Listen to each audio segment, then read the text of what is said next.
پاکستان تحریک انصاف کی وکٹیں گرنے کا سلسلہ جاری ہے۔ ملکہ بخاری نے بھی پی ٹی آئی چھوڑنے کا اعلان کر دیا ہے۔ سوات سے پی ٹی آئی کے سابق ایم این اے ڈاکٹر حیدر علی خان، ملتان سے سابق ایم پی اے جاوید اختر انصاری اور پی ٹی آئی گوجرانوالہ کے سٹی صدر خالد عزیز لون نے بھی پی ٹی آئی کو خیر بات کہہ دیا ہے۔ میں چاہتی ہوں کہ میں اپنی فیملی کے ساتھ، اپنی ماں کے ساتھ اور اپنا جو پروفیشن ہے اس کے اوپر اپنا جو وقت ہے اس کو اب میں اس کو وقت دے سکوں۔ میں تحریک انصاف سے ریزائن کرتی ہوں، استعفیٰ دیتی ہوں اور اس پارٹی سے لا تعلقی کا اعلان کرتی ہوں۔ بہت شکریہ۔ سوات سے پی ٹی آئی کے سابق ایم این اے ڈاکٹر حیدر علی خان بھی پارٹی سے الگ ہو گئے۔ ڈاکٹر حیدر علی نے پی پی رہنما فیصل کریم کنڈی کے ہمراہ پریس کانفرنس کرتے ہوئے پیپلز پارٹی میں شمولیت کا اعلان کر دیا۔ ملتان سے سابق ایم پی اے جاوید اختر انصاری نے بھی پی ٹی آئی چھوڑ کر ٹکٹ واپس کرنے کا اعلان کر دیا۔ کہا 9 مئی کے واقعات کی مذمت کرتا ہوں اور میں پارٹی ٹکٹ بھی واپس کرتا ہوں، اور 9 مئی کے واقعے کے بعد جو ہم نے یہ دوستوں سے مشاورت کیا ہے، میں پی ٹی آئی سے علیحدگی کا اعلان کرتا ہوں۔ 9 مئی کی آڑ میں ریاست جبری علیحدگیوں کی کوششیں کر رہی ہے۔ تحریک انصاف کو ریاستی جبر کے نشانے پر رکھ لیا گیا ہے۔ سینئر رہنماؤں سمیت 10,000 سے زائد کارکنان جیلوں میں ہیں۔ Chairman P T I Imran Khan کی جانب سے یہ ٹویٹ کیا گیا۔ ٹویٹ میں ان کی جانب سے لکھا گیا کہ حکومت کارکنان پر فوجی عدالتوں میں مقدمے چلا رہی ہے، ہم سے ہماری آزادی چھینی جا رہی ہے۔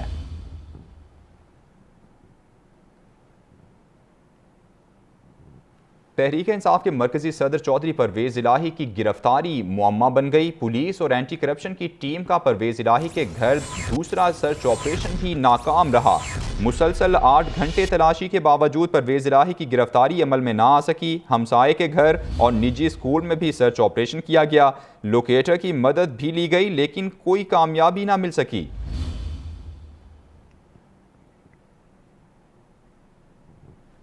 Chairman P T I Imran Khan اور ان کی اہلیہ بشرا بی بی کا نام ای سی ایل میں شامل کر لیا گیا ہے۔ پی ٹی آئی رہنماؤں قاسم سوری، اسد کیسر اور اسد عمر کا نام بھی ای سی ایل میں شامل کر لیا گیا ہے۔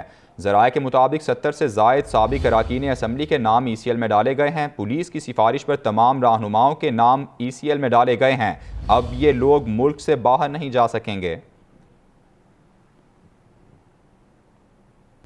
9 مئی کو کور کمانڈر ہاؤس پر حملہ کرنے والے شرپسندوں کے خلاف فوجی عدالتوں میں کارروائی کا آغاز کر دیا گیا ہے۔ لاہور کی انسداد دہشت گردی عدالت نے عمران خان کی گرفتاری کے بعد پرتشدد واقعات میں ملوث 16 شرپسندوں کو فوج کے حوالے کرنے کا حکم دے دیا ہے۔ پی ٹی آئی ورکرز کی پکڑ دھکڑ، رہنماؤں اور کارکنان کا آرمی ایکٹ کے تحت کورٹ مارشل کا اقدام بھی چیلنج کر دیا ہے۔ آئینی درخواست میں وفاق، نواز شریف، شہباز شریف، مریم نواز، آصف زرداری، بلاول بھٹو، مولانا فضل الرحمان، نگران وزیر اعلیٰ پنجاب محسن نقوی سمیت دیگر کو فریق بنایا گیا ہے۔ درخواست میں استدعا کی گئی ہے کہ سپریم کورٹ آرٹیکل 245 کے نفاذ کو غیر آئینی، جبکہ آرمی ایکٹ اور آفیشل سیکرٹ ایکٹ کے تحت سویلین کے کورٹ مارشل غیر قانونی قرار دے۔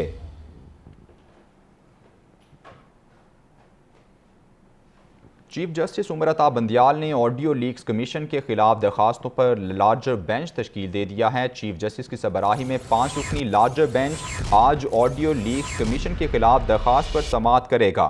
دیگر ججز میں جسٹس اجاز الحسن، جسٹس منیب اختر، جسٹس شاہد وحید اور جسٹس حسن اظہر رضوی بینچ میں شامل ہیں۔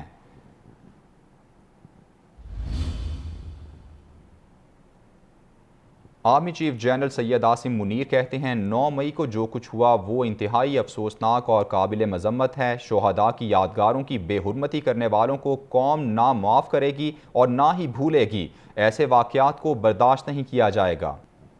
وزیراعظم شہباز شریف کہتے ہیں 9 مئی کے شرپسندوں اور دہشت گردوں میں کوئی فرق نہیں، فوجی تنصیبات اور قومی ورثے کو جلانے والوں کو ضرور سزا ملے گی۔ شہباز شریف نے ریڈیو پاکستان پشاور کی عمارت کی مرمت کا کام فوری شروع کرنے کی ہدایت کی۔ ملازمین کی تنخواہوں کی فوری ادائیگی کا بھی اعلان کر دیا۔ شنگھائی تعاون تنظیم کے اجلاس میں مسلمانوں اور کشمیریوں سے متعلق بیانیے کا منہ توڑ جواب دیا اور پاکستانیوں کے خلاف پروپیگنڈے کو کاؤنٹر کیا۔ وزیر خارجہ بلاول بھٹو کی سینٹ کمیٹی برائے خارجہ امور کو بریفنگ، کہا بھارت نے پیٹھ پیچھے ایسے الفاظ استعمال کیے جو غیر مناسب تھے۔ میں کوئی پلیٹ فارم چھوڑنے کا حامی نہیں ہوں، ہم چاہتے ہیں کہ دہشت گردی کا مل کر حل نکالیں۔ بلاول بھٹو نے کہا ہمارے لیے سب سے اہم ملک چین ہے۔ پاک شاہین اور نیکولائن روس کے جوائنٹ وینچر کا پہلا کارگو شپ کراچی پورٹ پر لنگر انداز ہو گیا ہے۔ روس کی بندرگاہ سینٹ پیٹر برگ سے کنٹینر ویسل شپ کا پہلا جہاز 21 دن بعد کراچی پورٹ پہنچا ہے۔ وفاقی حکومت نے مالی سال 2023-24 کا بجٹ 9 جون کو پیش کرنے کا فیصلہ کیا ہے۔ وزیر خزانہ اسحاق ڈار قومی اسمبلی میں بجٹ پیش کریں گے۔ بجٹ کا حجم گزشتہ سال کی نسبت 5 کھرب روپے زیادہ رکھنے کی تجویز دی گئی ہے۔ مالی سال 2023-24 کا بجٹ تیاریاں جاری، 5 کھرب روپے زیادہ رکھنے کی تجویز۔ بجٹ 2023-24 کا کنسولیٹڈ حجم 14,600 روپے رکھنے کی تجویز دی گئی ہے۔ وفاقی حکومت کے خالص محصولات کا تخمینہ 6.5 کھرب روپے اور FBR کا ٹیکس 24% اضافے کے ساتھ 9.2 کھرب روپے رکھنے کی تجویز ہے۔ بجٹ خسارہ 7,800 ارب روپے تک رکھنے اور سود کی ادائیگی کے لیے مختص رقم 7.5 کھرب روپے رکھنے کی تجویز ہے۔ بجٹ کے نصف سے زائد رقم سود کی ادائیگی کے لیے مختص ہوگی۔ وفاقی حکومت بجٹ کا 64% قرض کی فراہمی اور دفاع پر خرچ کرے گی۔ وفاقی بنیادی خسارہ سود کی لاگت کی ادائیگی کے بعد GDP کا 0.3% ہو سکتا ہے۔ ملازمین کی تنخواہوں میں 20% اضافے کی تجویز ہے، تاہم حتمی فیصلہ وفاقی کابینہ کرے گی۔ ترقیاتی اخراجات کے لیے وزارت منصوبہ بندی نے 1.2 کھرب روپے رکھنے کا مطالبہ کیا ہے۔ PSDP 700 ارب روپے رکھنے کی تجویز سامنے آئی ہے۔ گزشتہ مالی سال GDP گروتھ 6.1% ریکارڈ کی گئی۔ صنعت کی شرح نمو 2.9%، خدمات کی شرح نمو 0.85% رہی۔ مینوفیکچرنگ کی ترقی منفی 3.9% اور بڑے صنعتی شعبے کی شرح نمو منفی 7.9% رہی۔ بجلی کی پیداوار میں 6% اضافہ ہوا۔ اسٹیٹ بینک آف پاکستان کے مطابق پاکستان تحریک انصاف کی وکٹیں گرنے کا سلسلہ جاری ہے۔ ملکہ بخاری نے بھی PTI چھوڑنے کا اعلان کر دیا ہے۔ سوات سے PTI کے سابق MNA ڈاکٹر حیدر علی خان، ملتان سے سابق MPA جاوید اختر انصاری اور PTI گوجرانوالہ کے سٹی صدر خالد عزیز لون نے بھی PTI کو خیر بات کہہ دیا ہے۔ میں چاہتی ہوں کہ میں اپنی فیملی کے ساتھ اپنی ماں کے ساتھ اور اپنا جو پروفیشن ہے اس کے اوپر اپنا جو وقت ہے اس کو اب میں اس کو وقت دے سکوں۔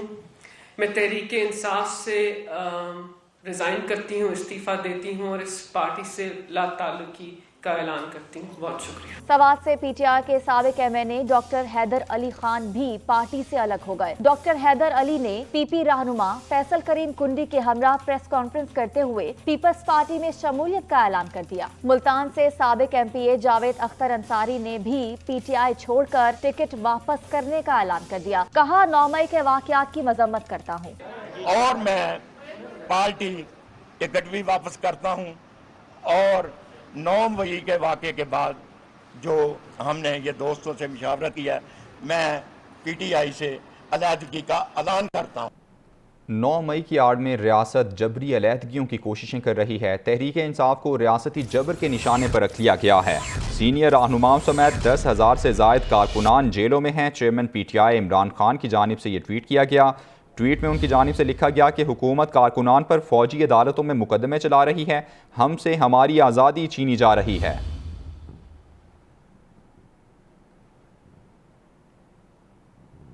تحریک انصاف کے مرکزی صدر چودھری پرویز الہی کی گرفتاری معمہ بن گئی۔ پولیس اور اینٹی کرپشن کی ٹیم کا پرویز الہی کے گھر دوسرا سرچ آپریشن بھی ناکام رہا۔ مسلسل 8 گھنٹے تلاشی کے باوجود پرویز الہی کی گرفتاری عمل میں نہ آ سکی۔ ہمسائے کے گھر اور نجی اسکول میں بھی سرچ آپریشن کیا گیا۔ لوکیٹر کی مدد بھی لی گئی لیکن کوئی کامیابی نہ مل سکی۔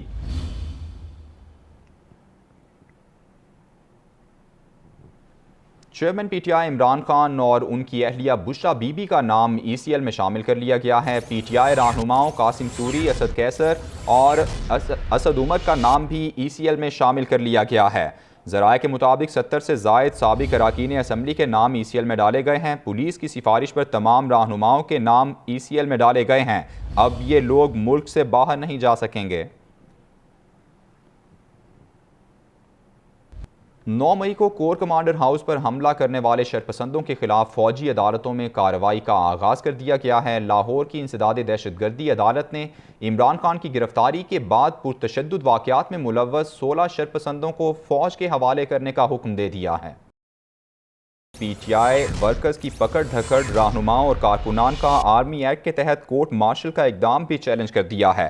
آئینی درخواست میں وفاق، نواز شریف، شہباز شریف، مریم نواز، آصف زرداری، بلاول بھٹو، مولانا فضل الرحمان، نگران وزیر اعلیٰ پنجاب محسن نقوی سمیت دیگر کو فریق بنایا گیا ہے۔ درخواست میں استدعا کی گئی ہے کہ سپریم کورٹ آرٹیکل 245 کے نفاذ کو غیر آئینی، جبکہ آرمی ایکٹ اور آفیشل سیکرٹ ایکٹ کے تحت سویلین کے کورٹ مارشل غیر قانونی قرار دے۔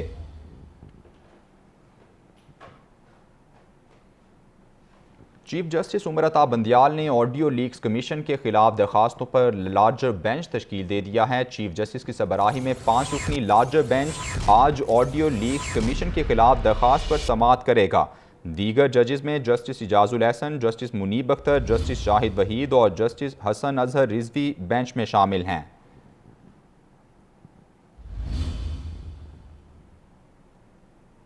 Army chief general Syed Asim Munir کہتے ہیں 9 مئی کو جو کچھ ہوا وہ انتہائی افسوسناک اور قابل مذمت ہے۔ شہداء کی یادگاروں کی بے حرمتی کرنے والوں کو قوم نہ معاف کرے گی اور نہ ہی بھولے گی۔ ایسے واقعات کو برداشت نہیں کیا جائے گا۔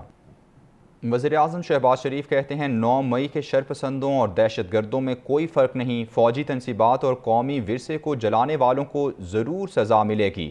شہباز شریف نے ریڈیو پاکستان پشاور کی عمارت کی مرمت کا کام فوری شروع کرنے کی ہدایت کی، ملازمین کی تنخواہوں کی فوری ادائیگی کا بھی اعلان کر دیا۔